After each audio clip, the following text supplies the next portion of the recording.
Hi, it's Sarah Cressel here, founder and mum of the Creation Station. And today we're going to show you some things you can do with three things. We've found some straws, some nice paper straws. We've got a plastic box, we ate all the chocolates, and we've got a piece of gold. So what can you make with these things?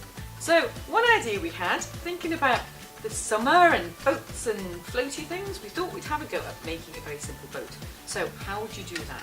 Well, a simple way is if you get a straw, we're going to attach it into the bottom of the boat using, you can use blue tack, we've got some Play-Doh here, and we have to attach our sail. So it's quite good to measure the height of the straw to make the sail the same height as the straw, otherwise it's going to be a little bit too long.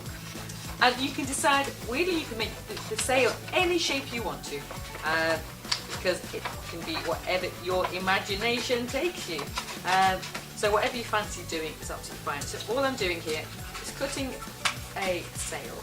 And of course, if you've got pens or pencils handy, of course you can decorate the sail.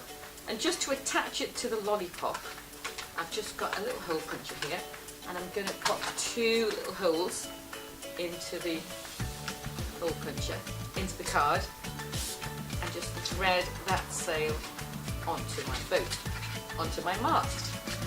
So that's looking quite funky, I'm quite pleased with that actually. So to attach that, I'm going to just get a little dab of blue tack, not blue tack, it works quite well as blue tack actually. Lovely smell of Play-Doh. Have some Play-Doh, so I'm going to pop that in there, and we have, it's looking quite Viking-esque actually. So, it works really well. And you could transport sweets and things from friend to friend, or whatever you fancy. So I think we'll take this down to the river and see how we get on. Our boat has a little sweetie. It's gonna see. Oh my god! There it goes!